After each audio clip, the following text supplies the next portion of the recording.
भैया, आज तुम्ही जरांगे पाटलांची भेट घेतलेली आहे, काय बोलणं झालं? नाही, तब्येती काळजी घ्या. त्यांची आधीच तब्येत खराब आहे.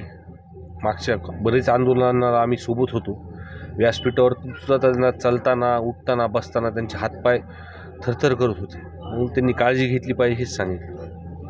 त्यांचं हे 7वं उपोषण आहे, आंतरवाली करायला. या अनुषंगानं तुम्ही आता त्यांच्या तब्येतीची जी प्रकृती पाहता सरकारकडे काही मागणी करणार आहात का किंवा केलेली आहे का? मी त्यांना बोलताना आता तेच सांगितलं की आमच्याकडं जी जिम्मेदारी असेल, त्यांनी मला आशीर्वाद दिला आहे आमदार होण्यासाठी, त्यांनी जी जिम्मेदारी असेल ती आम्ही पाळू तिथे.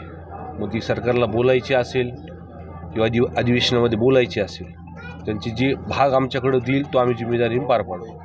सरकार गंभीर दखल घेईल असं वाटतं उपोषण चालू असतं. हो, समाज पूर्ण भावना त्यांच्यासोबत आहेत. त्यांना थोडासुद्धा त्रास झाला तर लोक रस्त्यावरती उतरतात. याकडे सरकार लक्ष देणारच आहे. आता संदीप भैया, आपण बघतोय की मनोज जरांगे पाटील यांच्या बरोबरच आता मोठ्या संख्येने समाज बांधव इथं सुद्धा आमरण उपोषण करतायत. कशा पद्धतीने जे तर बघताय, कारण की सरकारने अगोदर जे तर आरक्षणाचा विषय जो तो केला होता, परंतु कुठेतरी तो पेंडिंग राहिला, त्याची अंमलबजावणी झाली. आता सरकार काय ॲक्शन केलं? बघा, मनोज जरांगे पाटला मोज कुंभी सर्टिफिकेट त्यांच्या पहिल्या आंदोलनामुळे खूप जणांना भेटलेली आहेत. तिथे त्यांची जी मागणी आहे आणि ती सर्व समाजाची मागणी आहे आणि त्या मागणीसाठी सर्व समाज रस्त्यावर उतरतो आणि आम्ही सुद्धा त्यांच्यासोबत आहेत. आणि निवडणुकीच्या वेळेससुद्धा मला जेव्हा लोकांनी विचारलं होतं की ह्या आरक्षणाबद्दल काय आहे, तर मी म्हणतो मनोज जरांगे पाटील म्हणतील तसं.